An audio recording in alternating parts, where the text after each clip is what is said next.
Hello, and welcome to Harry Potter and the Methods of Rationality, the podcast. Written by Eliezer Yudkowsky, read by Eneasz Brodsky, based on the works of J.K. Rowling. Chapter 78, Taboo Trade-Offs Prelude, Cheating.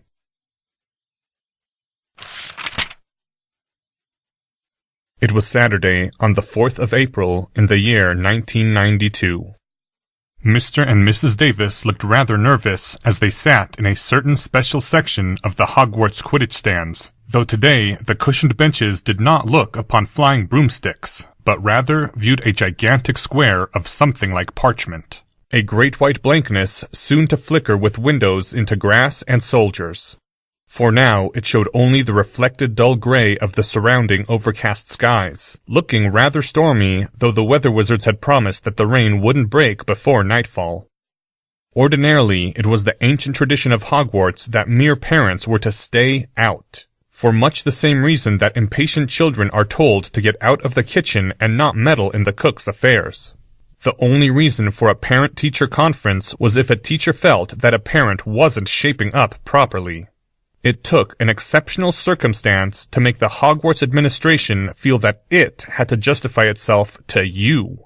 On any given occasion, generally speaking, the Hogwarts administration was backed up by 800 years of distinguished history, and you were not.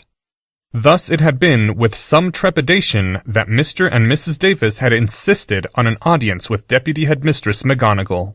It was hard to muster a proper sense of indignation when you were confronting the same dignified witch who, 12 years and 4 months earlier, had given both of you 2 weeks' detention after catching you in the act of conceiving Tracy.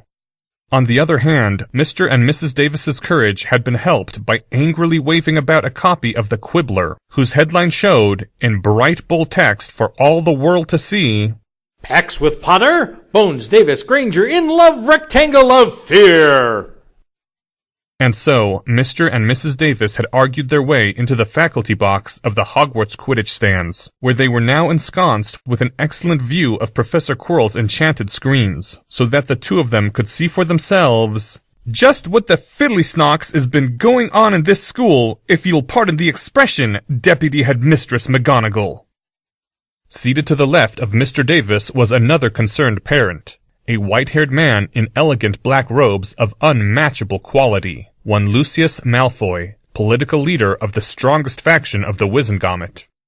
To the left of Lord Malfoy, a sneeringly aristocratic man with a scarred face who had been introduced to them as Lord Jugson. Then an elderly but sharp-eyed fellow named Charles Knott, rumored to be nearly as wealthy as Lord Malfoy, seated on Lord Jugson's left.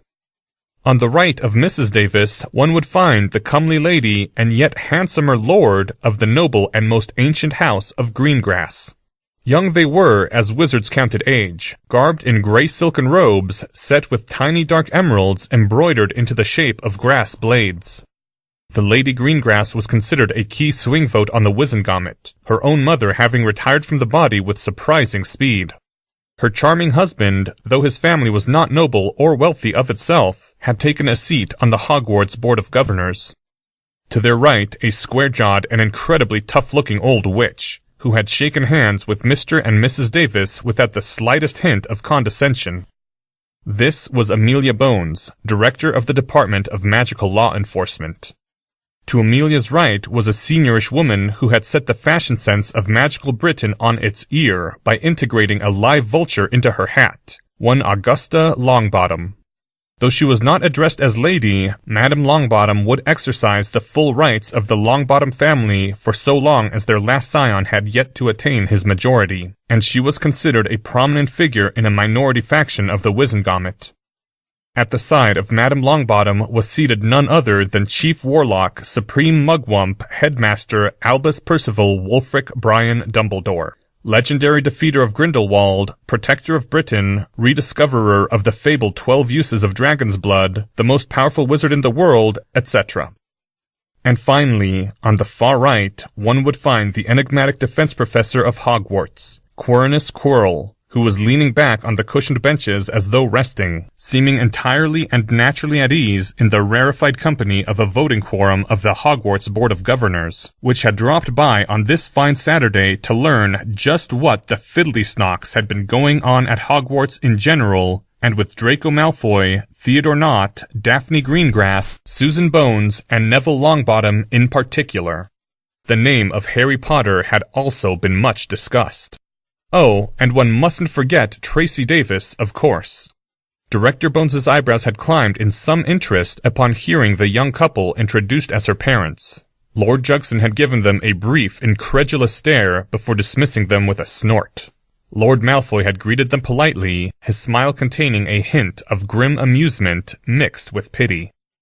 Mr. and Mrs. Davis, whose last vote on anything of significance had been touching their wands to the name of Minister Fudge, who had all of 300 galleons stored in their Gringotts vault, and who respectively worked at selling cauldrons in a potions shop and enchanting omnioculars, were pressed up tightly against each other, sitting rigidly erect upon their cushioned benches, and desperately wishing they'd worn nicer robes. The sky above was a solid mass of cloud dispersed into darker and lighter grays, grim with the promise of future storms, though no lightning flickered as yet, nor distant rumbles of thunder echoed, and only a few threatening droplets had fallen.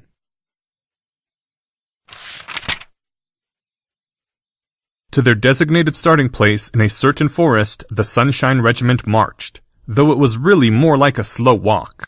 You wouldn't want to tire yourself out before the battle even started, and the breezes of April were annoyingly humid, though cool.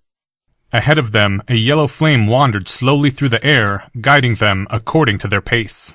Susan Bones kept throwing worried glances toward the Sunshine General as they marched through the grayly illuminated forest. Professor Snape's going after Hermione seemed to have really shaken her. Hermione had even missed her Sunshine Regiment official planning meeting, which seemed understandable enough.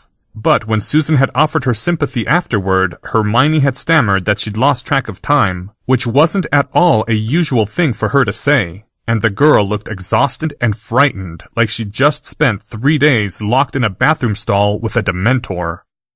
Even now, when all the Sunshine General's focus should have been on the coming battle, the Ravenclaw girl's gaze was constantly darting in all directions, as though she expected dark wizards to jump out of the bushes and sacrifice her. The ban on Muggle artifacts cuts down our options a lot, Anthony Goldstein was saying in the dour tones the boy used to denote deliberate pessimism. I had the idea of trying to transfigure nets to throw on people, but... No good, said Ernie Macmillan. The Hufflepuff boy shook his head, looking even more serious than Anthony. I mean, it's just like throwing a hex. They dodge. Anthony nodded. That's what I figured too. Do you have any ideas, Seamus? The former chaotic lieutenant still looked a bit nervous and out of place, marching along with his new comrades in the Sunshine Regiment. Sorry, said the newly minted Captain Finnegan. I'm more the strategic master type. I'm the strategic master type, said Ron Weasley, sounding put off. There are 3 armies, the Sunshine General said acerbically.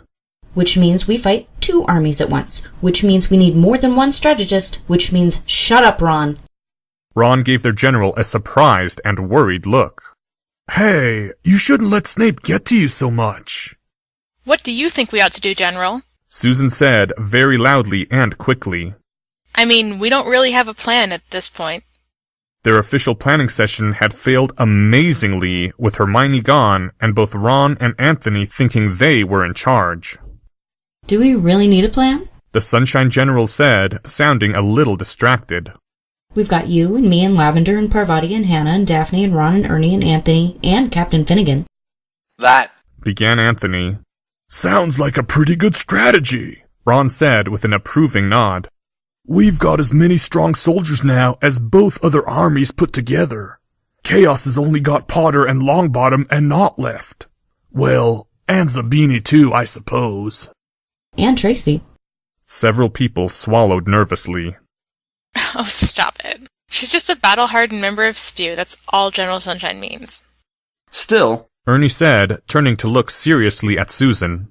I think you'd better go with whatever group fights chaos, Captain Bones. I know you can't use your double magic powers except when innocents are in danger, but I mean, just in case Miss Davis does, go out of control and try and eat someone's soul. I can handle her. Susan told him, keeping her voice reassuring.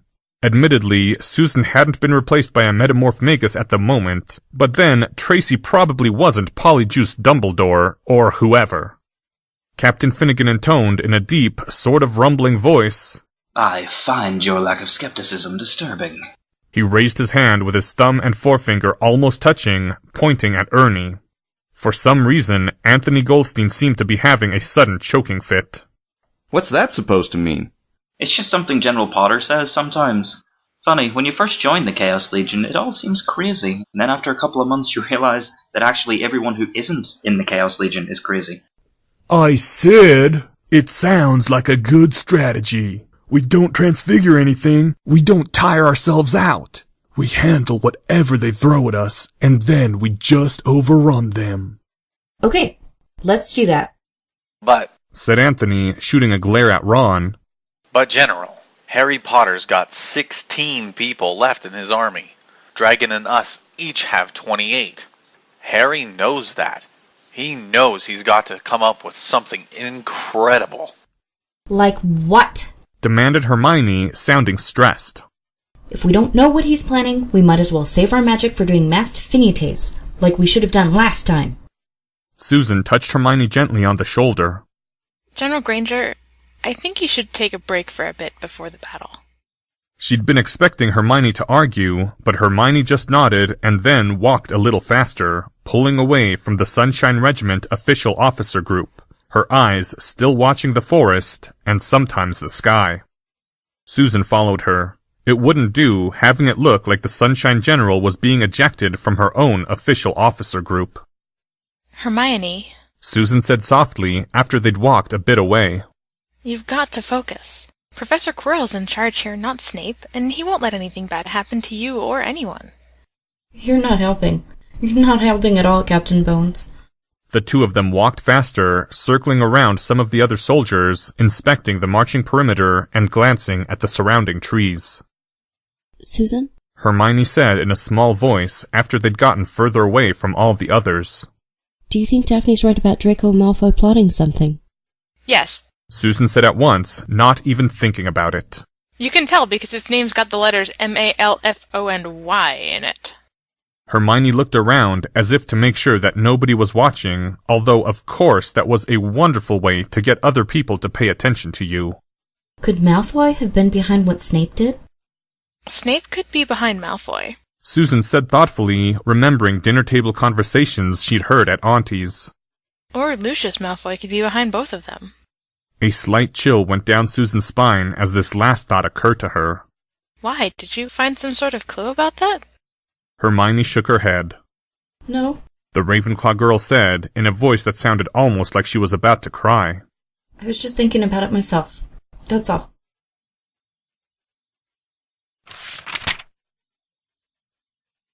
In their designated place, in a forest near Hogwarts, the Dragon General and the warriors of Dragon Army waited where the red flame had led them, beneath gray skies. At Draco's right side stood Padma Patil, his second in command, who had once led all of Dragon Army after Draco had been stunned.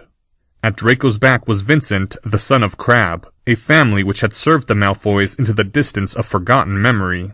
The muscular boy was watchful, as he was always watchful, whether battle had been declared or no. Further back, Gregory of the Goyles stood waiting beside one of the two broomsticks Dragon Army had been given. If the Goyles had not served the Malfoys so long as the Crabbes, yet they had served no less well. And at Draco's left side, now, stood one Dean Thomas of Gryffindor, a mudblood or possible half-blood who knew nothing of his father. Sending Dean Thomas to Dragon Army had been a quite deliberate move on Harry's part, Draco was certain. 3 other former Chaotix had also been transferred to Dragon Army, and all were watching Draco hawk-like to see if he offered the former lieutenant the slightest insult. Some might have called it sabotage, but Draco knew better. Harry had also sent Lieutenant Finnegan to the Sunshine Regiment, even though Professor Quirrell's mandate had only required that Harry give up 1 lieutenant. That too had been a deliberate move, making crystal clear to everyone that Harry wasn't dumping his least favorite soldiers. In one sense, it might have been easier for Draco to win the true loyalties of his new soldiers if they'd thought Harry hadn't wanted them. In another sense, well, it wasn't easy to put into words. Harry had given him good soldiers with their pride intact, but it was more than that. Harry had showed kindliness toward his soldiers, but it was more than that. It wasn't just Harry playing fair, it was something that you couldn't help but contrast with the way the game was played in Slytherin House. So Draco hadn't offered the slightest insult to Mr. Thomas, but brought him straight to his side, subordinate to himself and Padma, but no one else. It was a test, Draco had told Mr. Thomas and everyone, not a promotion. Mr. Thomas would have to show himself worthy of rank within Dragon Army, but he would be given a chance, and the chance would be fair. Mr. Thomas had looked surprised at the ceremony of it. The Chaos Legion, from what Draco had heard, didn't stand on formality, but the Gryffindor boy had stood a little straighter and nodded. And then, after Mr. Thomas had done well enough in one of Dragon Army's training sessions, he'd been brought into the strategy session in Dragon Army's huge military office.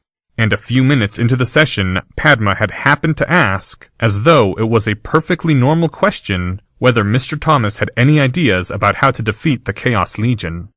The Gryffindor boy had said cheerfully that Harry had predicted that General Malfoy would get one of his soldiers to ask him that, and that Harry had given him the message that General Malfoy should ask himself where his relative advantage lay, what Draco Malfoy could do, or what Dragon Army could do, that the Chaos Legion couldn't match, and then try to exploit it for all it was worth. Dean Thomas couldn't think of what that advantage might be, but if he did come up with any ideas for beating chaos, he'd share them. Harry had ordered him to, after all. Sigh, Draco had thought, since he couldn't actually sigh out loud. But it was good advice, and Draco had followed it, sitting at his bedroom desk with quill and parchment listing out everything that might be a relative advantage. And, almost to Draco's own surprise, he'd had an idea. A real one. In fact, he'd had two. The hollow bell sounded through the forest, somehow sounding more ominous than ever before. On the instant, the two pilots cried, "Up!" and leapt onto their broomsticks, heading into the gray sky.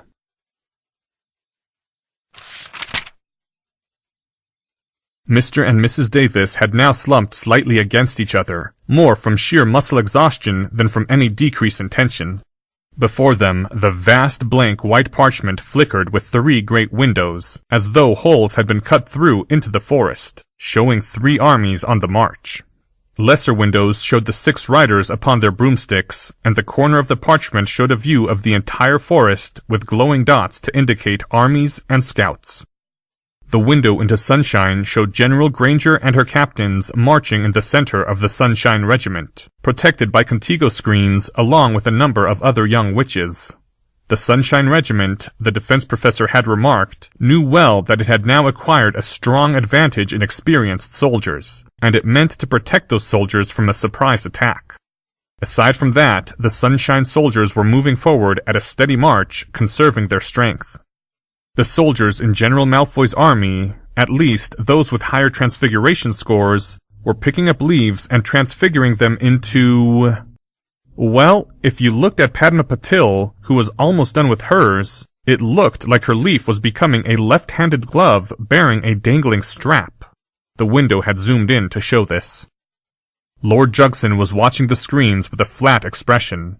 His voice, when he spoke, seemed to ooze and drip with disdain. "What is your son doing, Lucius?" The foreign-born witch who stood at Draco Malfoy's right side had finished transfiguring her glove, and was now bringing it before the Dragon General like a sacrifice. "I do not know," said Lucius Malfoy, his tone calm, though no less aristocratic. "But I must trust that he has good reason for doing it." All Dragon Army stopped for a moment as Padma slid the glove over her left hand, strapped it in place, and presented it before Draco Malfoy, who also stopped in place, took several deep breaths, raised his wand, executed a precise set of 8 movements, and bellowed, "Caloportus!" The dragon warrior raised her gloved hand, flexed it, and gave a small bow to Draco Malfoy, who returned it more shallowly, though the dragon general was staggering slightly. Padma then returned to her place at Draco's side, and the dragons began marching once more. "Well," remarked Augusta Longbottom. "I don't suppose someone would care to explain." Amelia Bones was frowning slightly as she gazed at the screen. "For some reason or other," said the amused voice of Professor Quirrell, "it seems that the scion of Malfoy is able to cast surprisingly strong magic for a first-year student. Due to the purity of his blood, of course. Certainly, the good Lord Malfoy would not have openly flouted the underage magic laws by arranging for his son to receive a wand before his acceptance into Hogwarts." I suggest you be careful in your implications, Quirrell. "Oh, I am. A Coloportus cannot be dispelled by Finite Incantatem. It requires an Alohomora of equal strength. Until then, a glove so charmed will resist lesser material forces, deflect the Sleep Hex and the Stunning Hex. As neither Mr. Potter nor Miss Granger can cast a counterspell powerful enough, that charm is invincible upon this battlefield. It is not the original intent of the charm, nor the intent of whoever taught Mr. Malfoy an emergency spell for evading his enemies. But it would seem that Mr. Malfoy has been learning creativity." Lucius Malfoy had straightened as the defense professor spoke. He now sat erect upon his cushioned bench, his head held perceptibly higher than before, and when he spoke it was with quiet pride.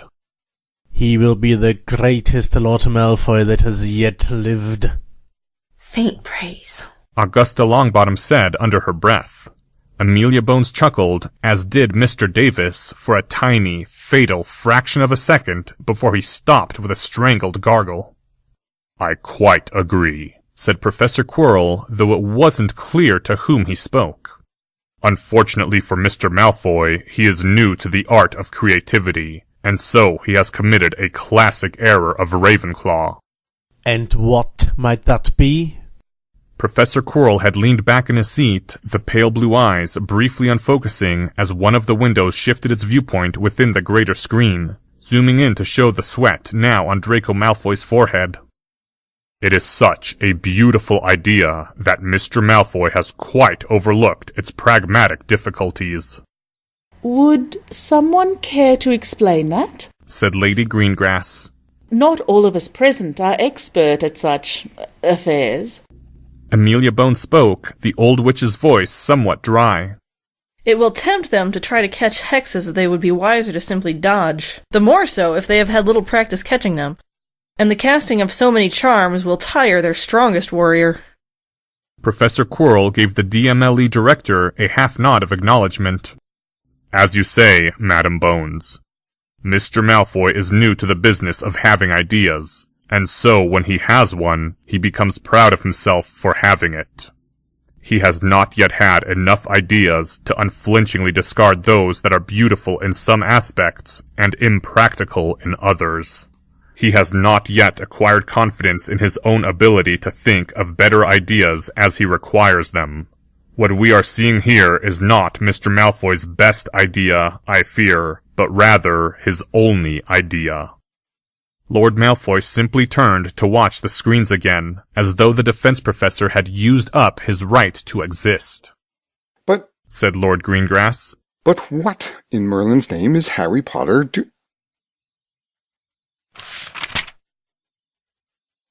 16 remaining soldiers of the Chaos Legion, or 15 plus Blaise Zabini, rather, marched confidently through the forest, their shoes thudding over the still dry ground. Their camouflage uniforms blended into the forest even more than usual, all colors washed out by the tints of an overcast day. 16 Chaos Legionnaires against 28 Dragon Warriors and 28 Sunshine Soldiers. The common consensus had been that, with odds that bad, it was practically impossible for them to lose. After all, General Chaos was bound to come up with something really spectacular facing odds like that. There was something almost nightmarish about how everyone seemed to now expect Harry to pull miracles out of his hat, on demand, any time one was needed. It meant that if you couldn't do the impossible, you were disappointing your friends and failing to live up to your potential. Harry hadn't bothered complaining to Professor Quirrell about too much pressure. Harry's mental model of the defense professor had predicted him looking severely annoyed, saying things along the lines of, "You are perfectly capable of solving this problem, Mr. Potter. Did you even try?" And then deducting several hundred Quirrell points. From above, from where two broomsticks watched their march, the young high voice of Tess Walsh cried, "Friend!" And after another moment, "Gingersnap!" A handful of seconds later, the soldier who'd codenamed herself Gingersnap returned bearing a double handful of acorns, sweating slightly in the cool but humid air from the jog that had taken her to the oak tree Neville had spotted. Gingersnap approached to where Shannon was holding a uniform shirt with the neck tied off, in lieu of anyone having to transfigure a bag. When Gingersnap brought her hands forward to try and dump the acorns into the holding shirt, Chaotic Shannon, giggling, jerked the shirt to the right. Then to the left again as Gingersnap made another effort to dump the acorns, until a sharp "Miss Friedman" from Lieutenant Knott caused Shannon to sigh and hold the shirt still. Gingersnap dumped her acorns into those accumulated and then headed out for more. Somewhere in the background, Ellie Knight was singing her own version of the Chaos Legion's marching song, and around half the other soldiers were trying to step along with it despite not knowing the tune in advance.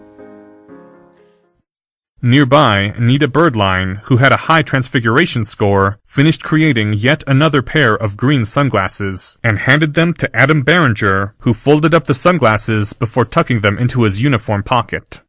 Other soldiers were already wearing their own green sunglasses despite the cloudy day. You might guess that there was some sort of incredibly complicated and fascinating explanation behind this, and you would be right. 2 days earlier, Harry had been sitting amid his bookcases in the comfy rocking chair he'd obtained for his trunk's cavern level, pondering silently in the quiet span between classes and dinner time, thinking about power. For 16 Chaotix to defeat 28 Sunnies and 28 Dragons, they would need a force multiplier.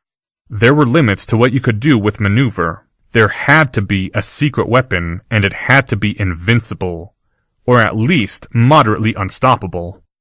Muggle artifacts were now illegal in Hogwarts mock battles, banned by Ministry edict.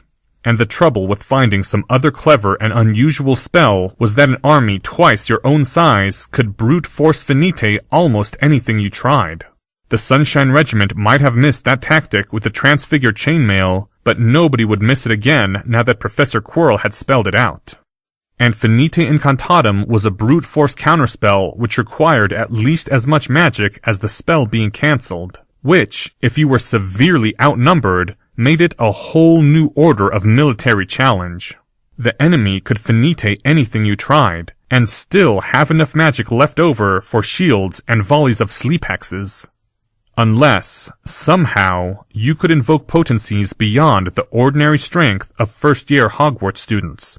Something too powerful for the enemy to finite. So Harry had asked Neville if he'd ever heard of any small, safe sacrificial rituals. And then, after the screaming and the shouting had subsided, after Harry had stopped trying to argue about unbreakable vows and just given up the whole thing as clearly impossible from a public relations standpoint, Harry had realized that he hadn't even needed to go there. They taught you how to invoke potencies far beyond your own strength in ordinary Hogwarts classes. Sometimes, even though you were looking straight at something, you didn't realize what you were looking at until you happened to ask exactly the right question. Defense, charms, transfiguration, potions, history of magic, astronomy, broomstick flying, herbology. Foe! Screamed the voice from above. It was a good thing that Neville Longbottom hadn't the tiniest idea that his grandmother was watching, or he would have been more self-conscious about screaming scary battle cries at the top of his lungs while casting Luminos every 3 seconds as he rocketed through a dense forest of trees, hot on the tail of Gregory Goyle.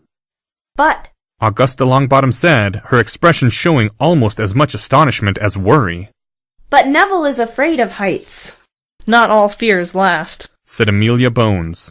The old witch was favoring the great screen before them with a measuring gaze. Or perhaps he has found courage. It is much the same in the end. A glimmer of red.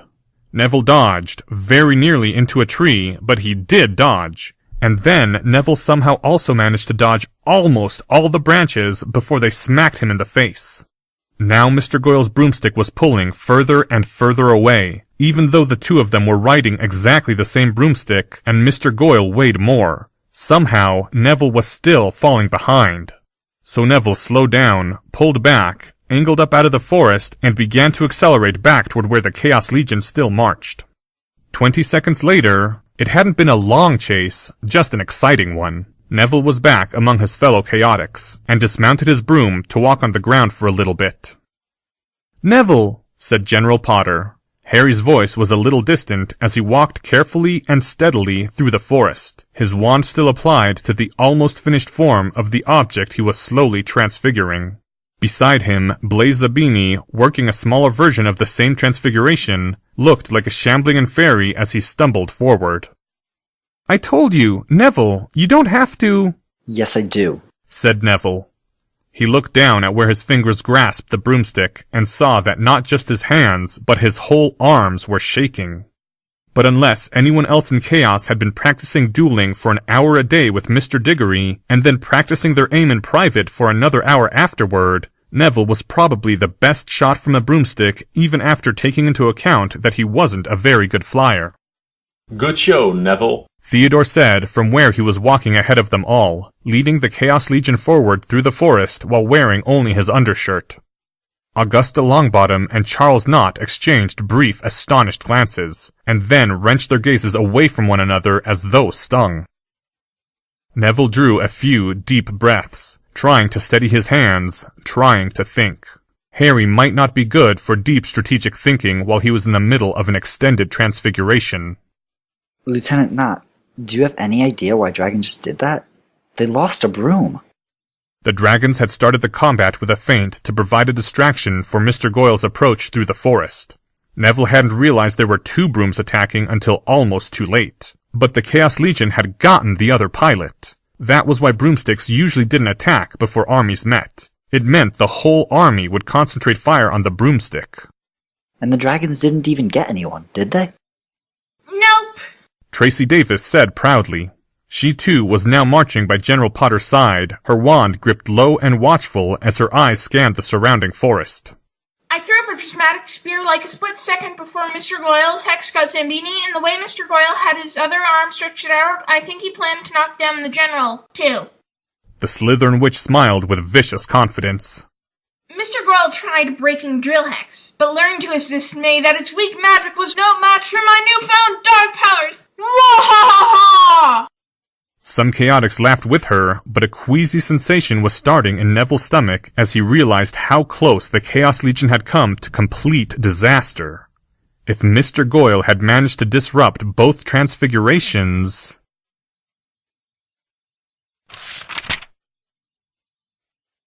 "Report," snapped the Dragon General, doing his best to conceal the fatigue he felt after casting 17 locking charms, with more yet to come.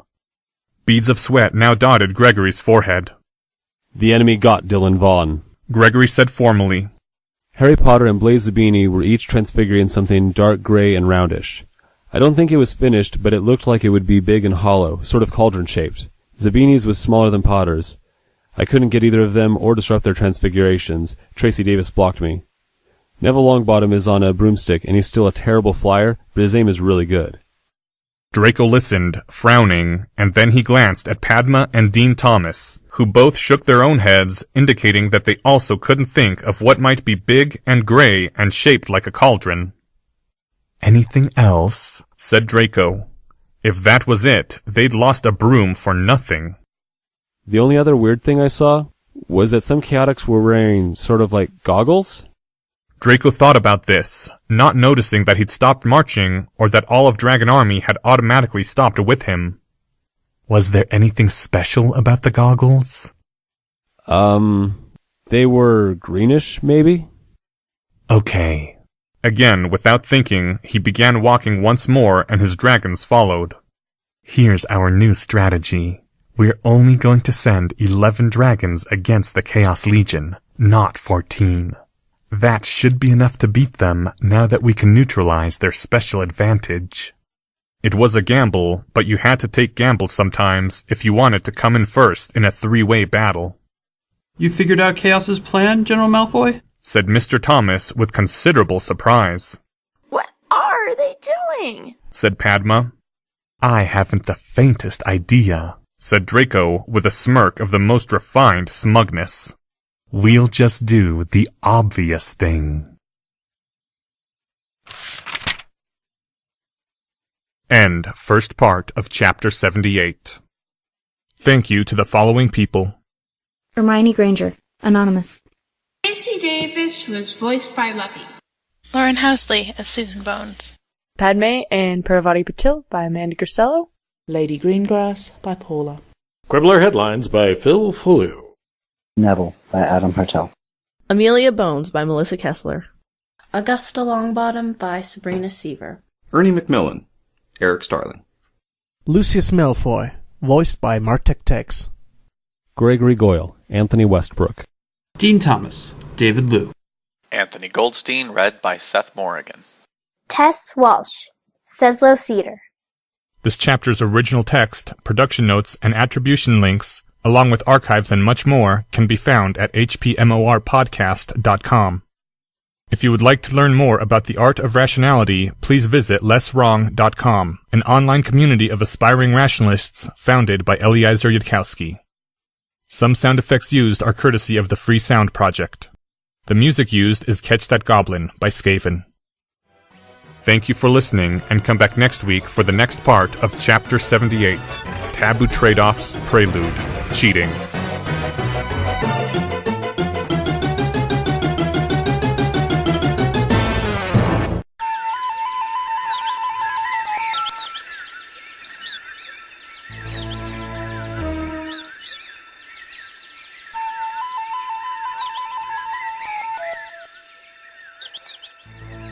Hello, and welcome to Harry Potter and the Methods of Rationality, the podcast. Written by Eliezer Yudkowsky, read by Eneasz Brodsky, based on the works of J.K. Rowling.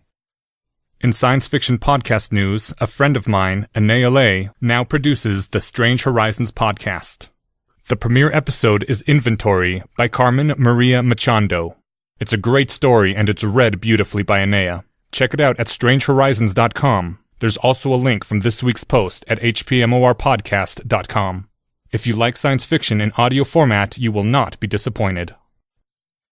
Second third of Chapter 78, Taboo Trade-Offs, Prelude, Cheating.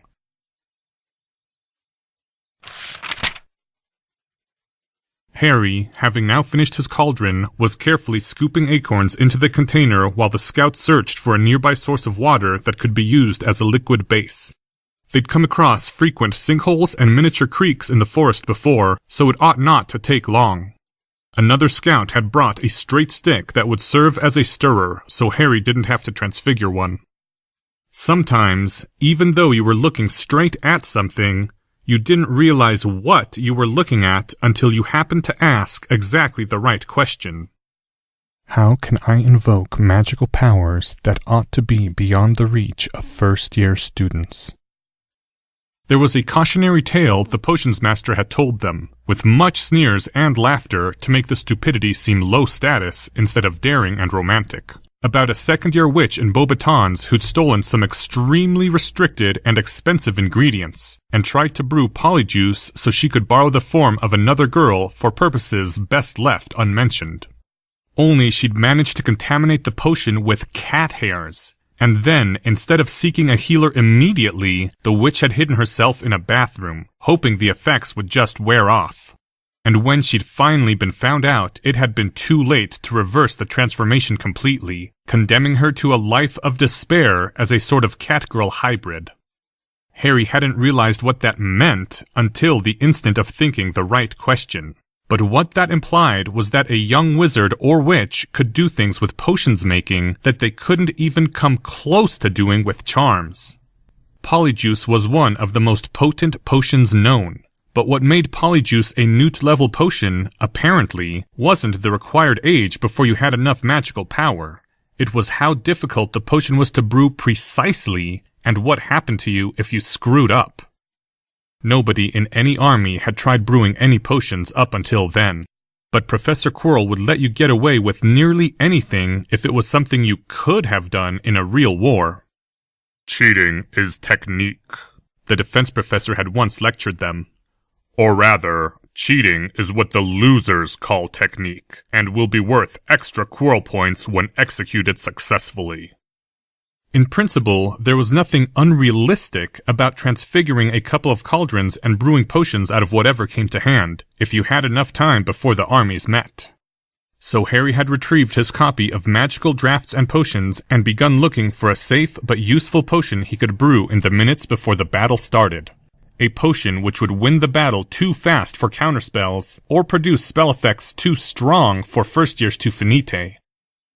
Sometimes, even though you were looking straight at something, you didn't realize what you were looking at until you happened to ask exactly the right question. What potion can I brew using only components gathered from an ordinary forest? Every recipe in Magical Drafts and Potions used at least one ingredient from a magical plant or animal, which was unfortunate because all the magical plants and animals were in the Forbidden Forest, not the safer and lesser woods where battles were held. Someone else might have given up at that point. Harry had turned the pages from one recipe to another, skimming faster and faster in dawning realization, confirming what he had already read and was now seeing for the first time. Every single potions recipe seemed to demand at least one magical ingredient. But why should that be true? Charms required no material component at all. You just said the words and waved your wand.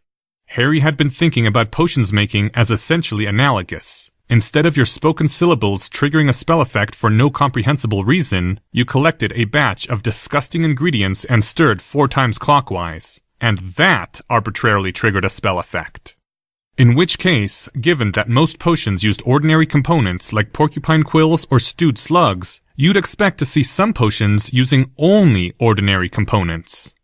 But instead, every single recipe in Magical Drafts and Potions demanded at least one component from a magical plant or animal, an ingredient like silk from an acromantula or petals from a Venus fire trap. Sometimes, even though you were looking straight at something, you didn't realize what you were looking at until you happened to ask exactly the right question. If making a potion is like casting a charm, why don't I fall over from exhaustion after brewing a draught as powerful as boil curing? The Friday before last, Harry's double potions class had brewed Potion of Boil Curing, although even the most trivial healing charms, if you tried to cast them with wand and incantation, were at least 4th year spells. And afterward, they'd all felt the way they usually felt after potions class, namely, not magically exhausted to any discernible degree. Harry had shut his copy of Magical Drafts and Potions with a snap and rushed down to the Ravenclaw common room. Harry had found a 7th year Ravenclaw doing his Newt potions homework and paid the older boy a sickle to borrow Most Potent Potions for 5 minutes, because Harry hadn't wanted to run all the way to the library to find confirmation. After skimming through 5 recipes in the 7th year book, Harry had read the 6th recipe for a potion of fire breathing which required Ashwinder eggs, and the book warned that the resulting fire could be no hotter than the magical fire which had spawned the Ashwinder which had laid the eggs. Harry had shouted, "Eureka!" right in the middle of the Ravenclaw common room, and been severely rebuked by a nearby prefect, who'd thought Mr. Potter was trying to cast a spell. Nobody in the wizarding world knew or cared about some ancient muggle named Archimedes, nor the physicist's realization that the water displaced from the bathtub would equal the volume of the object entering the bathtub. Conservation laws. They'd been the critical insight in more Muggle discoveries than Harry could easily count. In Muggle technologies, you couldn't raise a feather 1 meter off the ground without the power coming from somewhere. If you looked at molten lava spilling from a volcano and asked where the heat came from, a physicist would tell you about radioactive heavy metals in the center of the Earth's molten core. If you asked where the energy to power the radioactivity came from, the physicist would point to an era before the Earth had formed and a primordial supernova in the early days of the galaxy which had baked atomic nuclei heavier than the natural limit, the supernova compressing protons and neutrons into a tight, unstable package that yielded back some of the supernova's energy when it split. A light bulb was fueled by electricity, fueled by a nuclear power plant, fueled by a supernova. You could play the game all the way back to the Big Bang. Magic did not appear to work like this, to put it mildly. Magic's attitude towards laws like conservation of energy was somewhere between a giant extended middle finger and a shrug of total indifference. Aquamenti created water out of nothingness so far as anyone knew. There was no known lake whose water level went down each time. That was a simple 5th-year spell, not considered impressive by wizards, because creating a mere glass of water didn't seem amazing to them. They didn't have the wacky notion that mass ought to be conserved, or that creating a gram of mass was somehow equivalent to creating 90 trillion joules of energy. There was an upper-year spell Harry had run across whose literal incantation was Arresto Momentum. And when Harry had asked if the momentum went anywhere else, he'd just gotten a puzzled look. So Harry had kept a desperate eye out for some kind of conservation principle in magic anywhere. And the whole time it had been right in front of him in every potions class. Potions making didn't create magic, it preserved magic. That was why every potion needed at least one magical ingredient. And by following instructions like stir 4 times counterclockwise and once clockwise, Harry had hypothesized, you were doing something like casting a small spell that reshaped the magic in the ingredients, and unbound the physical form so that ingredients like porcupine quills dissolved smoothly into a drinkable liquid. Harry strongly suspected that a Muggle following exactly the same recipe would end up with nothing but a spiny mess. That was what potions making really was, the art of transforming existing magical essences. So you were a little tired after potions class, but not much, because you weren't empowering the potions yourself. You were just reshaping magic that was already there. And that was why a second-year witch could brew polyjuice, or at least get close. Harry had kept scanning through most potent potions, looking for something that might disprove his shiny new theory.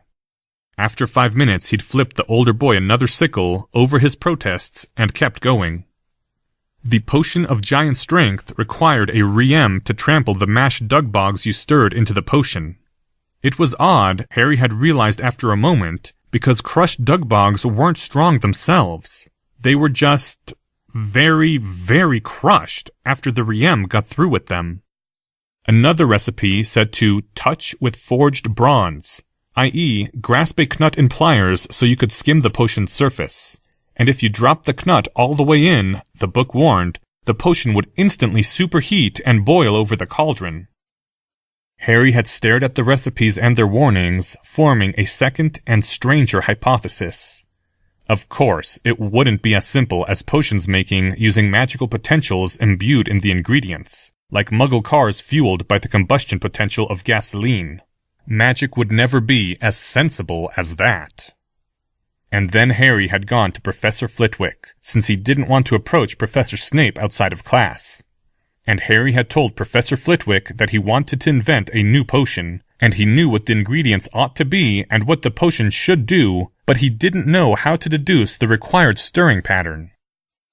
After Professor Flitwick had stopped screaming in horror and running in little circles, and Professor McGonagall had been called into the ensuing fierce interrogation to promise Harry that in this case it was both acceptable and important for him to reveal his underlying theory, it had developed that Harry had not made an original magical discovery, but rediscovered a law so ancient that nobody knew who had first formulated it.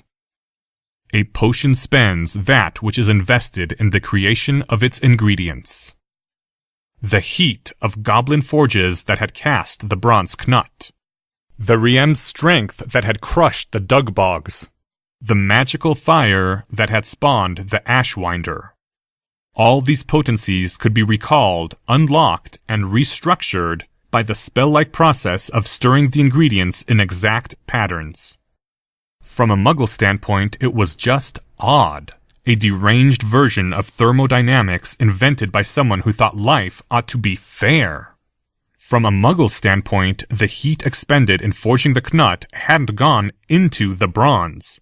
The heat had left and dissipated into the environment, becoming permanently less available. Energy was conserved, could neither be created nor destroyed. Entropy always increased. But wizards didn't think that way. From their perspective, if you'd put some amount of work into making a knut, it stood to reason that you could get exactly the same work back out. Harry had tried to explain why this sounded a bit odd if you'd been raised by muggles, and Professor McGonagall had asked bemusedly why the muggle perspective was any better than the wizarding one. The fundamental principle of potions making had no name and no standard phrasing, since then you might be tempted to write it down, and someone who wasn't wise enough to figure out the principle themselves might read it. And they would start having all sorts of bright ideas for inventing new potions. And then they would be turned into catgirls. It had been made very clear to Harry that he wasn't going to be sharing this particular discovery with Neville, or Hermione either, after the next army's battle. Harry had tried to say something about Hermione seeming really off lately, and this being just the sort of thing that might cheer her up.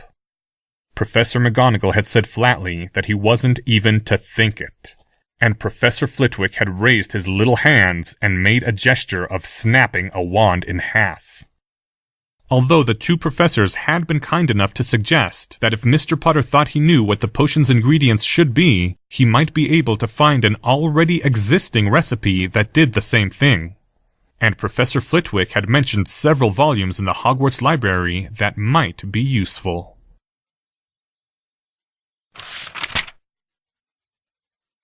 The vast parchment-like screen now showed only an aerial view of the forest, from which you could barely make out the camouflaged forms of 3 armies, split up into 2 groups each, converging to fight their 3-way battle. The benches of the Quidditch Stadium were now rapidly filling up with the more easily bored sort of spectator who only wanted to be there for the final battle and skip out on all the boring points along the way. If there was anything wrong with Professor Quirrell's battles, it was widely agreed it was that his spectacles didn't last nearly as long as Quidditch matches once they actually started. To this, Professor Quirrell had replied only, "Such is real life," and that had been that. Within the huge window, it was all one window now, observing from a great height, the vague collections of tiny camouflaged forms grew closer. Closer. Almost touching.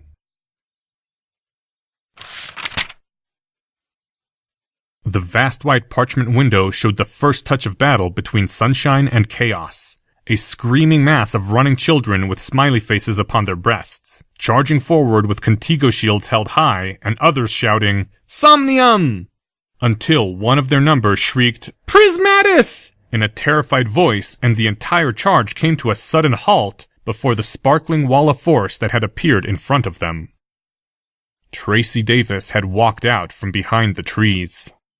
"That's right," said Tracy, her voice low and grim as she leveled her wand on the barrier.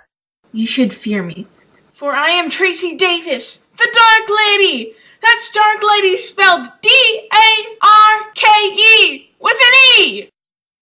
Amelia Bones, director of the Department of Magical Law Enforcement, was sending an inquiring look at Mr. and Mrs. Davis, both of whom looked like they would have dearly preferred to die on the spot. Behind the prismatic barrier, there was some kind of hushed argument taking place among the Sunshine soldiers, one of whom in particular seemed to be getting scolded by several of the others. Then, a moment later, Tracy flinched. Susan Bones had come to the front of the Sunshine contingent. Goodness, said Augusta Longbottom. What do you suppose your grandniece has been learning at Hogwarts? I don't know, Amelia Bones said calmly. But I shall owl her a chocolate frog and instruct her to learn more of it. The prismatic barrier vanished. The Sunshine soldiers resumed their charge forward. Tracy yelled, her voice high with strain, Implement! And the Sunshine charge came to another sudden halt as a line of fire blazed up between them in the half-dry grass, extending to follow the path of Tracy's wand as she pointed it. An instant later, Susan Bones cried, Finite incantatem! And the flames dimmed, brightened, dimmed in the contest of their wills, other soldiers raising their wands to aim at Tracy. And that was when Neville Longbottom plunged shrieking out of the sky. One of the dragon warriors, Raymond Arnold, made a hand sign, pointing forward and obliquely left, and there was a sudden hushed hiss of whispers among the dragon army contingent as they all quietly reoriented themselves in the direction of the enemy. The Sunnies knew they were there. Of course, both armies knew. But somehow, in this moment, they had all become instinctively quiet. The dragons crept forward further, and then further, the dull camouflaged forms of the Sunnies beginning to appear among the distant trees. And still nobody spoke. Nobody bellowed the call to charge. Draco was now at the forefront of his soldiers, Vincent behind him, and Padma only a shade further back.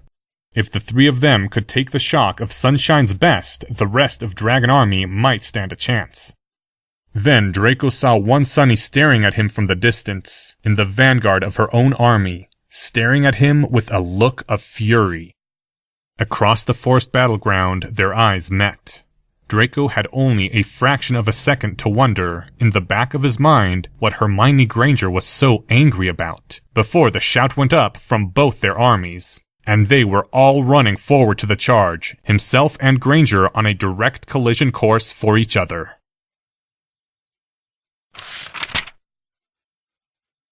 The other chaotics had appeared now from among the trees. Some had dropped out of trees, and the battle was in full force now, everyone firing in every direction at anything that looked like an enemy.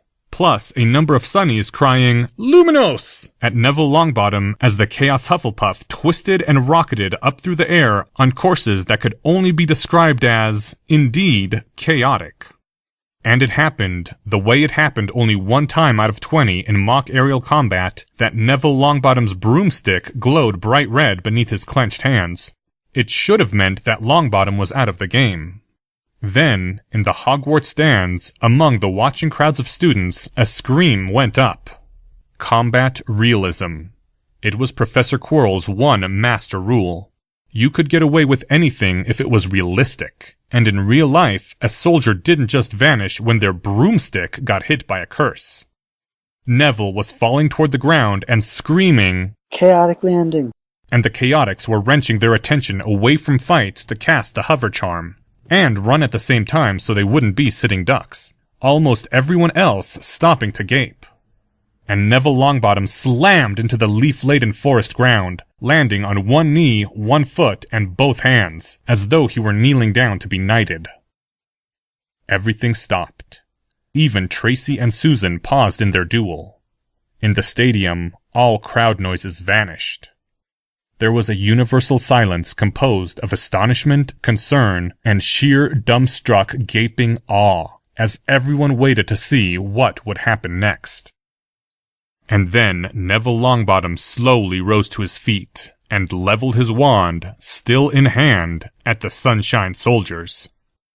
Though nobody on the battlefield heard it, a large segment of the stadium audience had begun chanting, in steady, rising notes each time the word was uttered, Doom, doom, doom, doom, doom, doom, doom, doom, doom. Because you just couldn't see that and not think it required musical accompaniment. The crowd is cheering your grandson, said Amelia Bones. The old witch was favoring the screen with a measuring look. So they are, said Augusta Longbottom. Some, if I hear correctly, are cheering, "Our blood for Neville! Our souls for Neville!" Quite, said Amelia, taking a sip from a teacup which had not been there moments earlier. It shows the lad has leadership potential. These cheers, continued Augusta, her voice taking on an even more stunned quality, seem to be coming from the Hufflepuff benches. It is the House of the Loyal, my dear. Albus Percival Wulfric Brian Dumbledore, what in Merlin's name has been happening in this school? Lucius Malfoy was watching the screens with an ironic smile, his fingers tapping at his armrest in no discernible pattern. I do not know what is more frightening, the thought that he has some hidden plan behind all this, or the thought that he does not. Look! Cried the Lord of Greengrass. The dapper young man had risen half out of his chair, pointing his finger at the screen. There she goes. We'll both take him at once, Daphne whispered. She knew that a few fear-filled minutes of real combat experience, a handful of times each week, might not be enough to match Neville's regular dueling practice with Harry and Cedric Diggory over the same period. He's too much for one of us, but both of us together. I'll use my charm, you just try to stun him. Hannah, beside her, nodded. And then they both screamed at the top of their lungs and charged forward, the hover charms of two supporting Sunshine soldiers moving them faster and making them light on their feet. Daphne already crying, "Tenare!" even as Hannah kept a huge Contigo shield moving in front of them. And with a brief extra lift, they leapt over the heads of the front screen of soldiers and landed in front of Neville with their hair billowing high around them. Photographs were strictly prohibited at all Hogwarts games, but somehow this moment still ended up on the front page of the next day's Quibbler. And in the same instant, because fighting older bullies had burned away the slightest traces of hesitation, Hannah fired her first sleep hex at Neville. She'd started the incantation while she was still in the air. Even as Daphne, concentrating more on speed than on force, slashed down with her ancient blade at where she thought Neville's thighs would be after he dodged. But Neville leapt up, not sideways. Leapt up higher than he should have been able to go, so that her glowing sword cut only the air beneath his feet. Somehow Daphne realized what it meant, that Neville still had other chaotics hovering him, in time for her to raise her blade up over her head. But Neville fell too fast, and when his blade smashed into hers, it was like being hit by a bludger.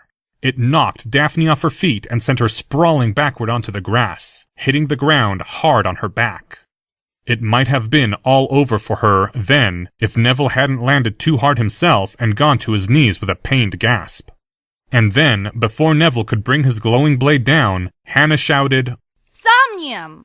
and Neville lurched frantically backward. Though of course, no spell had actually come from Hannah's wand. The Hufflepuff girl couldn't really have fired again that fast. Which gave Daphne a second to scramble to her feet and get both hands around her wand again. "Dear Merlin," said Lady Greengrass. Her voice seemed unsteady, the aristocratic poise well punctured.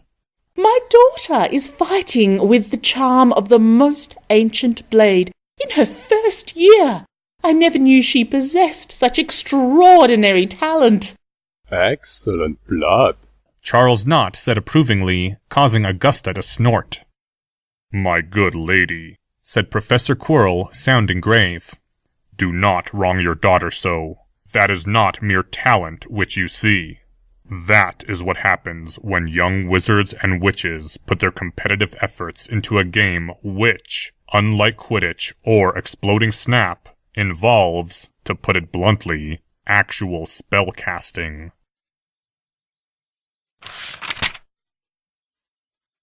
Expelliarmus! Shouted Draco, trying not to let his voice crack as he simultaneously dodged the blazing red stun bolt that Hermione Granger had fired at him, his muscles twisting with the need to dodge in the wrong direction. She'd pointed to his left, and then with a mysterious twitch, fired right. Hermione dodged the fast-moving dueling hex and cried with hardly another moment's pause, Stellius!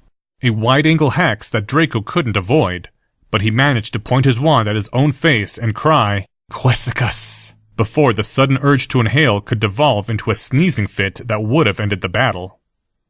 Draco Malfoy was already half exhausted from all the locking charms and transfigurations earlier, but his confusion was beginning to give way to a sense of his own blood boiling. He didn't know why Granger was attacking him so angrily all of a sudden, but if she wanted a fight, he'd give her one. The Dragons and Sunnies weren't stopping to watch the duel of their generals.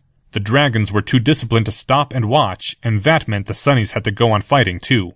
But the gaping audience in the Hogwarts Quidditch stands were being distracted even from Neville and Daphne's spectacle, shifting their eyes to the duel of two generals as Malfoy and Granger fired hex after hex and jinx after jinx at each other, casting more rapidly than any other student in their year could have managed. The Dragon General's trained dueling dance matched by the Sunshine General's frantic energy. The combat between them beginning to resemble an adult duel, as the two most magically powerful first years resorted to spells more exotic than the usual sleep hex. Although Draco was beginning to realize, when he and Harry and Professor Quirrell had dismissed Miss Granger as having as much intent to kill as a bowl of wet grapes, they'd never seen her angry.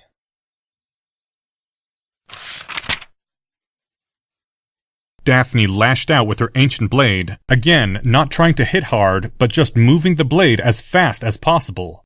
At the same time, Hannah cried, Somnium! And Neville leapt back again. But it had been another bluff, and Hannah was moving in to fire a real spell almost point blank. And Neville Longbottom did exactly what, he would explain afterward, Cedric Diggory had trained him to do if he was fighting Bellatrix Black, which was to spin around and kick Hannah really hard in the pit of her stomach.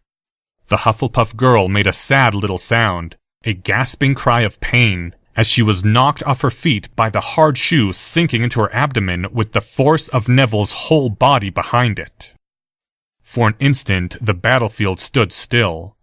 Everything halted except Hannah's falling form. Then Neville's face turned to absolute dismay and he lowered his wand, the chaotic lieutenant starting instinctively toward his housemate as he reached for her with his other hand. Even as Hannah turned her fall into a roll and came out with her wand raised and shot him.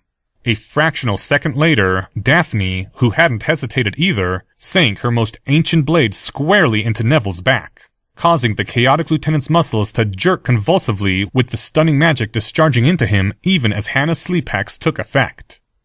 And then the last scion of Longbottom was sprawled still on the ground with a look of total surprise frozen to his face.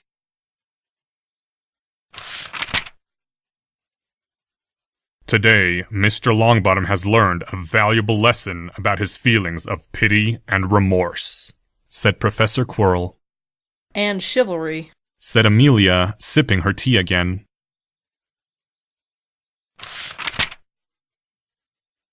Are you alright? Whispered Daphne as she stood protectively over where Hannah lay on the ground clutching her stomach. The girl didn't give anything back in reply except for more retching sounds that sounded like Hannah was trying not to throw up while trying not to cry. Somehow, even though it might not have been good tactics, it would have been better if Hannah had been hexed outright than for other soldiers to be tied up protecting her. A number of Sunnies seemed to be standing in front of Hannah with their wands clutched tightly, staring angrily at the Chaotix. Someone had thrown up a prismatic barrier between the two groups. Daphne couldn't see who. And for some reason, the Chaotix didn't seem to be pressing the attack. Even Tracy had completely dropped the grim look on her face and was shifting her weight nervously from one foot to another, as though she was having trouble remembering which side she was on. "Hold!" shouted a voice. "Hold battle!" There wasn't much battle going on anyway, but it held. General Potter, looking every inch the boy who lived, strode out from the trees with something large and camouflage cloth covered held under one arm. "Is Miss Abbott breathing all right?" Daphne didn't look back. She didn't trust that this wasn't a trap. It was absolutely certain that if the Chaotix took the opportunity to attack, Professor Quirrell would not only rule it legal, but would also award them extra points afterward. But Daphne could hear the answer well enough with her ears. It wasn't like Hannah was trying to breathe quietly, and so she said, Sort of. She should get out of here, and to someone who can use healing charms, just in case that broke something. From behind Daphne, a small, gasping voice said, I can still fight. Miss Abbott, don't! Harry said, just as there was the sound from behind Daphne of someone collapsing back to the grass after trying and failing to get to her feet. Everyone winced, but Daphne didn't turn her back on Harry. Why haven't the teachers stopped the battle? Said Susan, her voice angry. I expect it's because Miss Abbott is in no danger of permanent damage, and Professor Quirrell thinks we're learning valuable lessons. Look, Miss Abbott, if you go, Tracy will also retire from the battle. You already outnumber us, so that's a very good deal for your side. Please take it. Hannah, just go. Just say you're out. When Daphne glanced back, she saw that Hannah was shaking her head, still curled up in a ball on the grass. Oh, screw this! Chaotix! The faster we stun them, the faster she's out of here! We're going to do this very quickly, even if we take casualties! End truce! Tuna fish! Daphne's political hindbrain had only an instant to admire how Harry's few words had just made the Chaotix the good guys. And then, in almost perfect unison, the Chaotix were plunging their hands into the pockets of their uniforms and drawing out green sunglasses in an unfamiliar style. Not like anything you would wear to the beach, more like goggles for advanced potions. Then, Daphne realized what was about to happen and snapped up her other hand to shield her eyes, just as Harry ripped the cloth off the cauldron. The fluid that spilled forth as Harry Potter threw the cauldron's contents into the air was too bright to be seen, too brilliant to be imagined, incandescent like the sun magnified a dozen times. Which was exactly what it was. The sunlight which had been invested to create the acorns, the bright energy that had fueled a tree rising up from the bare dirt. Blazing a searing purple, the color of the mixed blue and red wavelengths that chlorophyll absorbed, with almost none of the green wavelengths that chlorophyll reflected to create the green color of leaves, which was the color of Chaos Legion's sunglasses, made to pass through green wavelengths, blocking red and blue, reducing even the most incandescent purple glare to something bearable. The violet light blazed on and on.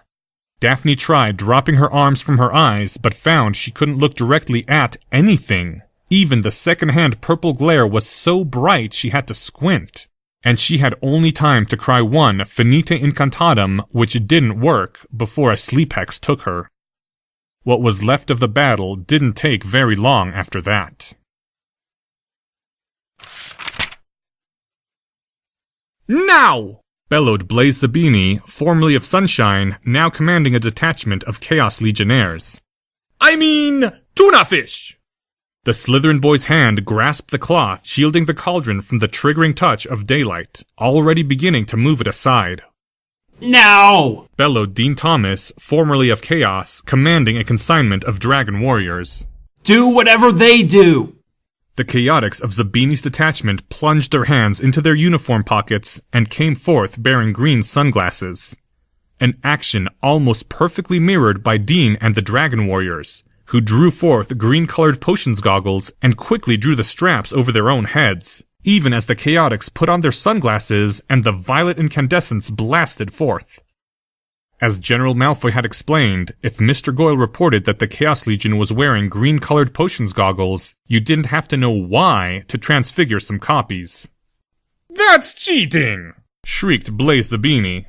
That's technique! Dragons! Charge!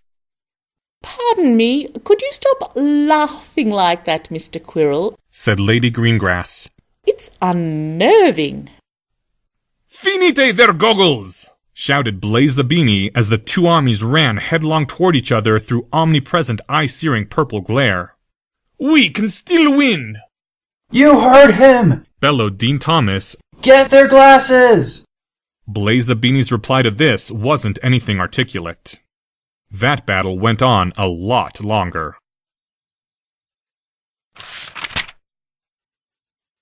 End second third of Chapter 78. Thank you to the following people. Hermione Granger, Anonymous. Daphne Greengrass, Josie Cotton. Casey Davis was voiced by Lucky. Hannah Abbott, Mars. Lauren Housley as Susan Bones. Lady Greengrass by Paula. Amelia Bones by Melissa Kessler. Lucius Malfoy, voiced by Martek Tex. Augusta Longbottom by Sabrina Seaver. This chapter's original text, production notes, and attribution links, along with archives and much more, can be found at hpmorpodcast.com. If you would like to learn more about the art of rationality, please visit lesswrong.com, an online community of aspiring rationalists founded by Eliezer Yudkowsky. Some sound effects used are courtesy of the Free Sound Project. The music used is Catch That Goblin by Skaven. Thank you for listening, and come back next week for the conclusion to Chapter 78, Taboo Trade-Offs Prelude, Cheating.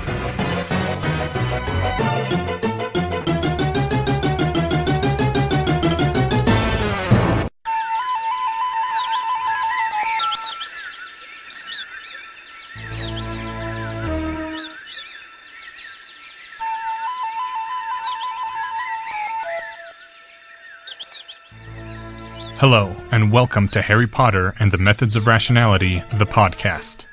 Written by Eliezer Yudkowsky, read by Eneasz Brodsky, based on the works of J.K. Rowling. Final third of Chapter 78, Taboo Trade-Offs, Prelude, Cheating. Stupefy! Shrieked the Sunshine General. Draco didn't dodge, he didn't counter. He didn't have enough energy left for either. All he could do was whip his left hand into position and hope. The red stun bolt dissipated again on Draco's Coloportus glove, which he'd transfigured and spell-locked to his hand the same as the rest of Dragon Army. It was all that was saving him now, that shield. It should have been time to counterattack, but Draco could only catch his breath, as the two of them danced backward and forward beneath the trees in the never-ending movements of their duel. Across from him, General Granger was panting hard, the young girl's face glistening with sweat like dew, her chestnut hair wetted into brown plaits. Her camouflage uniform was stained with damp spots, her shoulders visibly trembling with exhaustion. But her wand was still steel steady where it stayed level on Draco through all their motions. Her eyes glaring, her cheeks flushed with rage. So, little girl, why are you pretending to fight like a grown-up today? The taunt came to mind, but he didn't really think he needed Granger any angrier. So instead, Draco just said, though he could hear his own voice cracking, "Any reason you're feeling mad at me, Granger?" The girl was gasping for breath herself, her own voice wobbling as she spoke. I know what you're up to. I know what you and Snape are up to, Malfoy, and I know who's behind it. Huh? Draco said without even thinking about it. That only seemed to increase Granger's fury, and her fingers whitened on the wand she held level on him. And then Draco got it. Even she thought he was secretly plotting against her. You too? I helped you, you buck-toothed bint! You!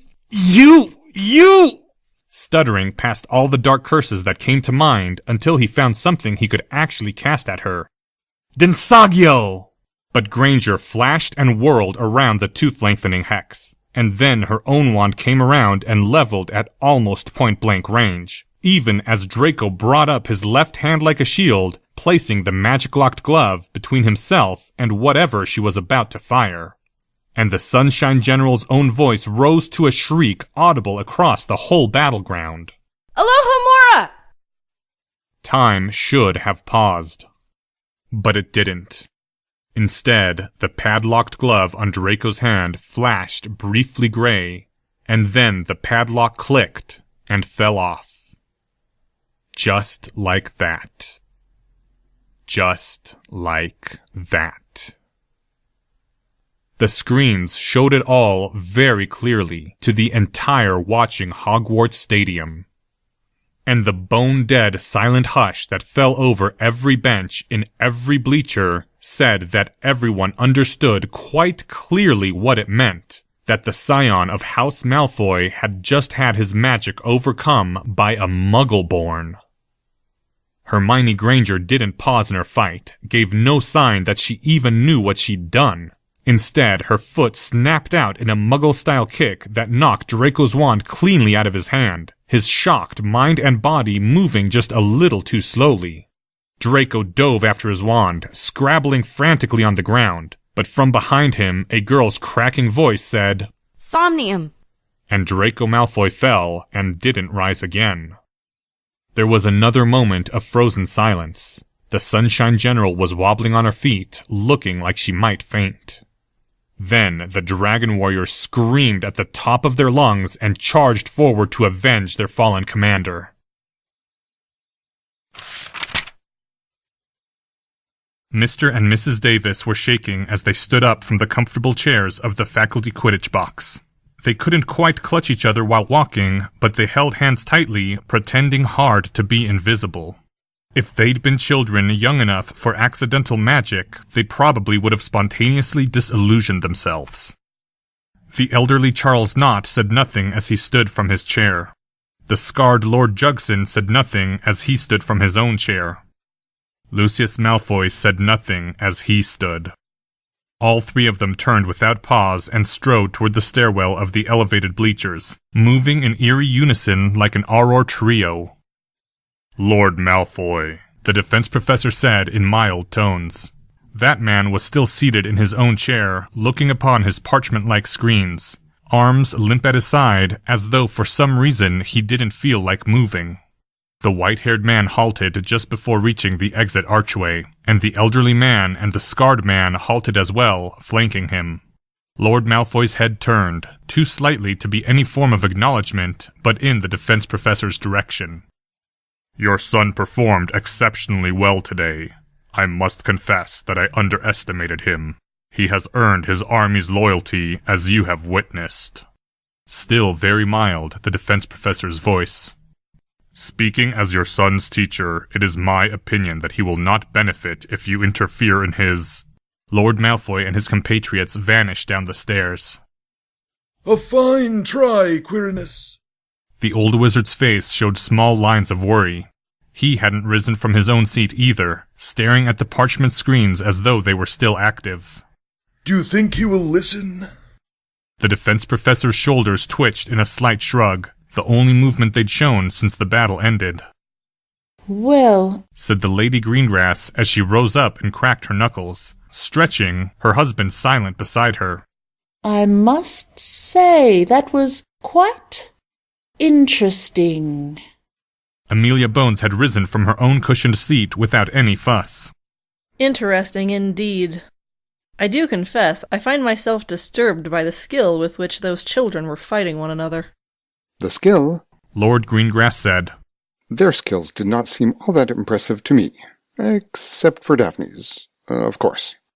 The old witch did not move her eyes from where she was gazing at the defense professor's balding head. The stunning hex is not a first-year spell, Lord Greengrass, but that is not the skill I had in mind. They supported each other with those simple spells. They reacted at speed to surprises. The director of the DMLE paused as though searching for words that a mere civilian could understand. In the midst of battle, with spells flying in every direction, those children seemed quite at home. Indeed, Director Bones. Some arts are best begun in youth. The old witch's eyes narrowed. You are readying them to become a military force, Professor. To what end? Now hold on, interjected Lord Greengrass. There's plenty of schools where they teach dueling in the first year. Dueling? Said the defense professor. From behind, it wasn't visible if the pale face was smiling. That is nothing, Lord Greengrass, to what my students have learned. They have learned not to hesitate in the face of ambushes and greater foes. They have learned to adapt when combat conditions change and change again. They have learned to protect their allies, to protect more those who are more valuable, to abandon pieces which cannot be rescued. They have learned that to survive they must follow orders. Some have even learned a little creativity. Oh, no, Lord Greengrass. These wizards will not hide in their manners and wait to be protected when the next threat comes. They will know that they know how to fight. Augusta Longbottom loudly clapped her hands together 3 times.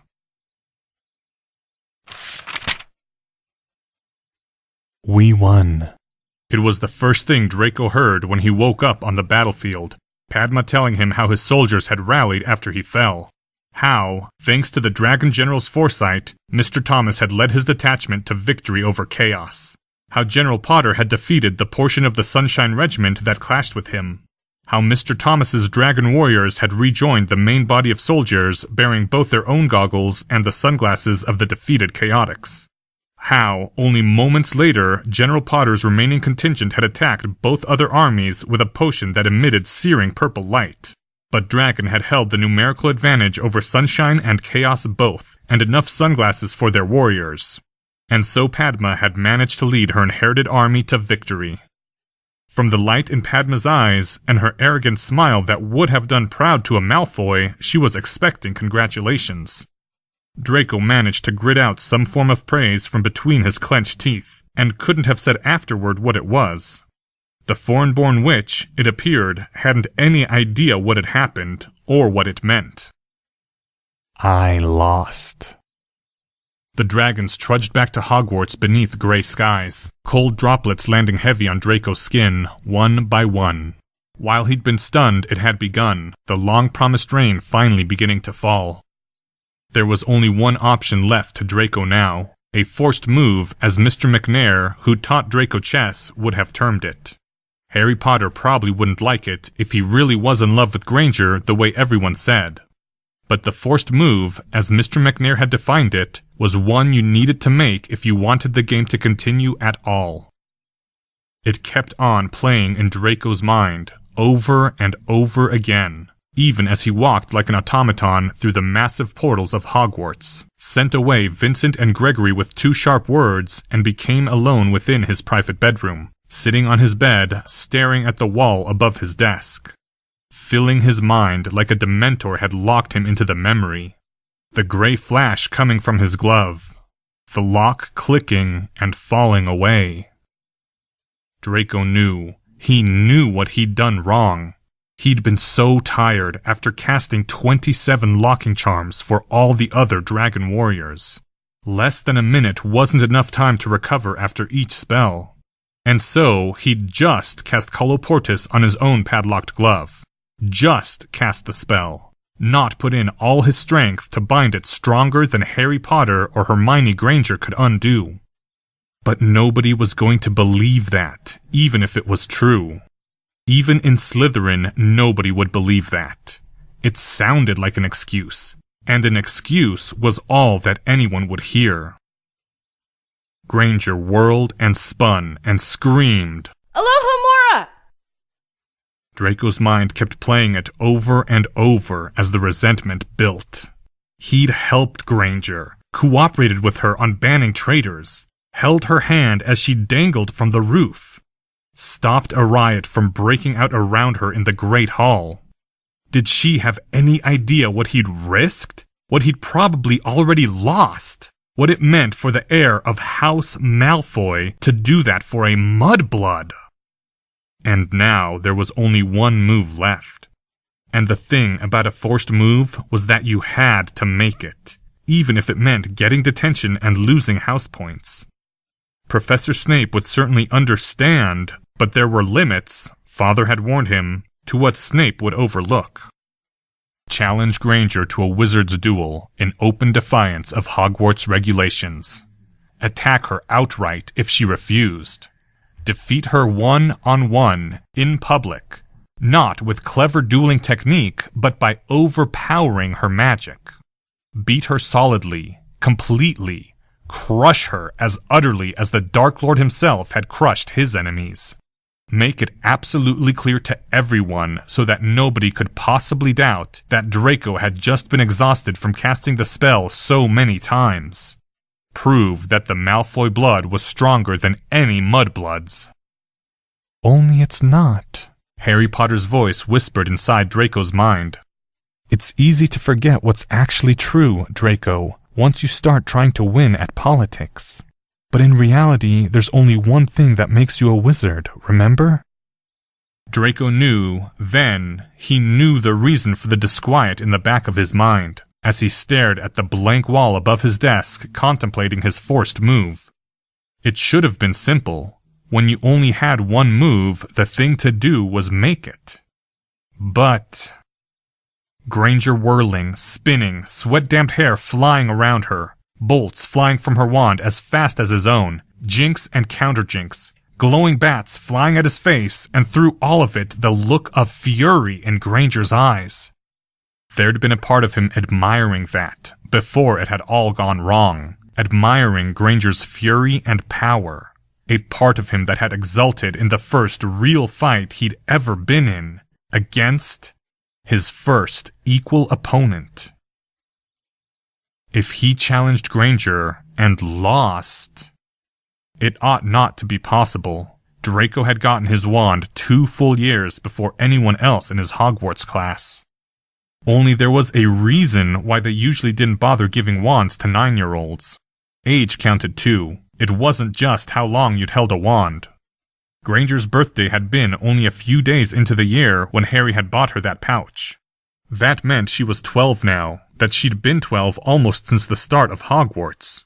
And the truth was, Draco hadn't been practicing much outside of class. Probably not nearly as much as Hermione Granger of Ravenclaw. Draco hadn't thought he needed any more practice to stay ahead. And Granger was exhausted too, whispered the voice of contrary evidence inside him. Granger must have been exhausted from all those stunning hexes, and even in that state, she'd been able to undo his locking charm. And Draco could not afford to challenge Granger publicly, one-on-one with no excuses, and lose. Draco knew what you were supposed to do in this sort of situation. You were supposed to cheat. But if anyone discovered Draco cheating, it would be disastrous. Perfect blackmail material, even if it never got out publicly. And any Slytherins watching would know that. They'd be looking. And then, if you were watching, you would have seen Draco Malfoy get up from his bed and go to his desk and take out a sheet of the finest sheepskin parchment and a pearl-carven inkwell filled with greenish-silver ink that had been made with true silver and crushed emeralds. From the great trunk at his bed's foot, the Slytherin drew forth a book bound also in silver and emeralds, entitled The Etiquette of the Houses of Britain. And with a new, clean quill, Draco Malfoy began to write, frequently looking to the book where it lay open as a reference. There was a grim smile on the boy's face, making the young Malfoy look very much like his father, as he carefully drew each letter as though it were a separate artwork. From Draco, son of Lucius, son of Abraxas, lords of the noble and most ancient house of Malfoy, son also of Narcissa, daughter of Druella, lady of the noble and most ancient house of Black, scion and heir of the noble and most ancient house of Malfoy, to Hermione, the first Granger. That form might have been meant to sound polite long ago when it had been invented. Nowadays, after centuries of being used to address mudbloods, it carried a lovely tinge of refined venom. I, Draco, of most ancient house, demand redress for... Draco paused, carefully moving the quill aside so that it wouldn't drip. He needed a pretext for this, at least if he wanted to impose the duel's conditions. The challenged had the choice of terms unless they had insulted a noble house. He needed to make it look like Granger had insulted him. What was he thinking? Granger had insulted him. Draco flipped the book to the page of standard formula and found one that seemed appropriate. I, Draco, of most ancient house, demand redress, for that I have thrice over helped you and offered you only my goodwill, and in return you falsely accused me of plotting against you. Draco had to stop and take a breath, forcing down the seething anger. He was starting to genuinely feel the insult now, and he'd just written out the last phrase and underlined it without thinking, like it was an ordinary letter. After a moment's reflection, he decided to let it stand. It might not be the exact formal phrasing, but it had a raw, angry tone that seemed appropriate. Which insult you committed before the eyes of Britain. Thus I, Draco, compel you, Hermione, by custom, by law, by the 17th ruling of the 31st Wizengamot, Draco said aloud without looking, a line delivered in many plays. He sat straighter as he said it, feeling every pulse of the noble blood in his veins. Thus I, Draco, compel you, Hermione, by custom, by law, by the 17th ruling of the 31st Wizengamot, to meet me in wizard's duel with terms, that we each come alone and in silence, speaking to none before or after. If the duel went poorly, Draco could just say nothing and leave it at that.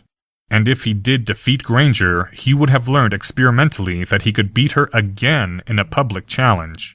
It wasn't cheating, but it was science, which was almost as good. Contesting by magic solely, without death or lasting injury. Where? Draco had been told about a room in Hogwarts that was good for duels, where everything valuable was already protected by wards, and there were no portraits to tattle on you. Which one had it been again? In the trophy room of the castle of the Hogwarts School of Witchcraft and Wizardry. And their second and public duel had better be soon, like tomorrow. It would take very little time for his reputation in Slytherin to go irretrievably to sludge. He needed to fight Granger for the first time tonight. Upon midnight stroke that shall end this very day. Draco of the noble and most ancient house of Malfoy. Draco signed the formal parchment and then drew forth his ordinary and lesser parchment and his regular ink for his postscriptum. If you don't know how the rules work, Granger, here's how it is. You insulted a most ancient house, and I've got the lawful right to challenge you. And if you affront the conditions of the duel, like by having Flitwick show up at the trophy room, or even just telling anyone else, my father will take you and your false honor straight to the Wizengamot. Signed, Draco Malfoy. On the last letter, his quill pressed down on the parchment so viciously that the nib snapped off, creating a streak of ink and a small rip in the parchment, which Draco decided also looked appropriate. That night at dinner time, Susan Bones came to Harry Potter and told him that she thought Draco Malfoy was going to carry out his plot against Hermione very soon. She was warning all the members of SPEW, and she'd warned Professor Sprout, and she'd warned Professor Flitwick, and she was going to send a letter to her aunt tonight, and now she was warning Harry Potter too. Only they couldn't quite talk about it with Padma, Susan said, looking very serious, because Padma was feeling torn between her loyalty to Hermione and her loyalty to her general. Harry James Potter Evans Varys, who at this point was feeling more frustrated with the entire situation than anything really productive, snapped at her that yes, he knew something had to be done. After Susan Bones left, Harry looked over at the other end of the Ravenclaw table, where Hermione had sat down away from him or Padma or Anthony or any of her other friends. But Hermione didn't look like she was in a mood where somebody going over and bothering her would be taken very well. Later, looking backward, Harry would think of how, in his sci-fi and fantasy novels, people always made their big, important decisions for big, important reasons. Harry Seldon had built his foundation to rebuild the ashes of the Galactic Empire, rather than because he would look more important if he could be in charge of his own research group. Raistlin Magier had severed ties with his brother because he wanted to become a god, not because he was incompetent at personal relationships and unwilling to take advice on how to do better. Frodo Baggins had taken the ring because he was a hero who wanted to save Middle-earth, not because it would have been too awkward not to. If anyone ever wrote a true history of the world, Not that anyone ever could or would. Probably 97% of all the key moments of fate would turn out to be constructed of lies and tissue paper and trivial little thoughts that somebody could have just as easily thought differently. Harry James Potter Evans Verus looked at Hermione Granger, where she'd sat down at the other end of the table, and felt a sense of reluctance to bother her when she looked like she was already in a bad mood.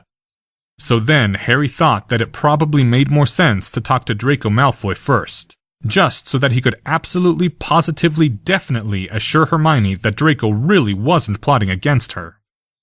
And later on after dinner, when Harry went down to the Slytherin basement and was told by Vincent that the boss ain't to be disturbed, then Harry thought that maybe he should see if Hermione would talk to him right away, that he should just get started on unraveling the whole mess before it raveled any further. Harry wondered if he might just be procrastinating, if his mind had just found a clever excuse to put off something unenjoyable but necessary. He actually thought that. And then Harry James Potter Evans Verus decided that he'd just talk to Draco Malfoy the next morning instead, after Sunday breakfast, and then talk to Hermione. Human beings did that sort of thing all the time. It was Sunday morning on the 5th of April, 1992, and the simulated sky above the Great Hall of Hogwarts showed great torrents of rain pouring down in such density that the lightning flashes were dimmed and scattered into small pulses of white light that sometimes transformed the house tables, paling their faces and making all the students appear briefly to be ghosts. Harry sat at the Ravenclaw table, wearily eating a waffle, waiting for Draco to make an appearance so that he could get started on sorting this whole thing out. There was a quibbler being passed around which had somehow ended up with Hannah and Daphne on the front page, but it hadn't gotten to his place yet. A few minutes later, Harry finished eating his waffle and then looked around again to see if Draco had arrived yet for breakfast at the Slytherin table. It was odd. Draco Malfoy was almost never late. Since Harry was looking in the direction of the Slytherin table, he didn't see Hermione Granger entering through the huge doors of the Great Hall. Thus, he was rather startled when he turned back and discovered Hermione sitting down directly beside him at the Ravenclaw table, just as if she hadn't not done that for more than a week. Hi, Harry. Hermione said, her voice sounding almost exactly normal. She started to put toast on her plate and a selection of healthy fruits and vegetables. How are you? Within one standard deviation of my own peculiar little average, Harry automatically replied. How are you doing? Did you sleep okay? There were dark bags under Hermione Granger's eyes. Why, yes, I'm fine. Harry took a slice of pie onto his plate. As his brain was occupied with other things, Harry's hand simply took the tastiest thing within range, without evaluating complex concepts like whether he was ready to eat dessert. Hermione, I'm going to need to talk to you later today. Is that okay? Sure. Why wouldn't it be? Because, you and I haven't, for the last few days... Shut up, suggested an internal part of Harry that seemed to have been recently allocated for governing Hermione-related issues. Hermione Granger didn't look like she was paying much attention to him in any case. She just stared down at her plate, and then, after about 10 seconds of awkward silence, began to eat her tomato slices, one after another, without pause. Harry looked away from her and began to eat a slice of pie which, he discovered, had somehow materialized on his plate. So, Hermione Granger suddenly said after she'd polished off most of her plate in silence. Anything happening today? Harry looked around almost frantically, as though to find something happening that he could use as conversational fodder. And so Harry was one of the first to see it and wordlessly point, although the sudden swell of whispers that swept through the great hall showed that a number of other people had seen it too. The distinctive crimson tinge of the robes would have been recognizable anywhere, but it still took Harry's brain a few moments to place the faces. An Asianish-looking man, solemn, and today looking rather grim. A man with a piercing gaze that swept over the room, his long black hair waving behind him in a ponytail. A man thin and pale and unshaven, with a face so blank that it was like stone. It took Harry a few moments to place the faces and remember the names, from that long-ago day in January when the Dementor had come to Hogwarts. Komodo, Butnaru, Goryanov. An Auror trio? Hermione said in a strange, bright voice. Why, I wonder what they'd be doing here. Dumbledore was in their company as well, looking as worried as Harry had ever seen him. And after a moment's pause, while the old wizard's eyes scanned over the great hall and the students whispering over their breakfasts, he pointed. Straight at Harry. Oh, now what? Harry said under his breath. His inward thoughts were a lot more panicked than that, as he wondered frantically if anyone had connected him to the Azkaban breakout somehow. He looked at the head table, trying to make the glance casual, and realized that Professor Quirrell was nowhere to be seen this morning. The Aurors swept toward him with swift strides, Auror Goryanov approaching from the other side of the Ravenclaw table as though to block any escape in that direction. Auror Komodo and Auror Butnaru approaching from Harry's side, the headmaster following straight on Komodo's heels. All conversation everywhere had ground to utter silence. The Aurors reached Harry's place at the table, surrounding him from 3 angles. Yes, Harry said as normally as he could. What is it? Hermione Granger, Auror Komodo said in a toneless voice. You are under arrest for the attempted murder of Draco Malfoy.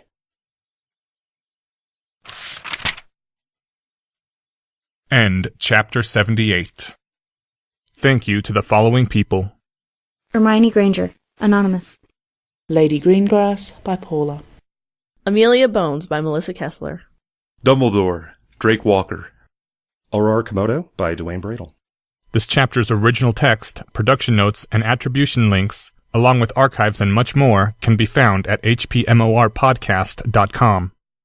If you would like to learn more about the art of rationality, please visit lesswrong.com, an online community of aspiring rationalists founded by Eliezer Yudkowsky. Some sound effects used are courtesy of the Free Sound Project. The music used is Catch That Goblin by Skaven. Thank you for listening, and come back next week for Chapter 79, Taboo Trade-Offs, Part 1.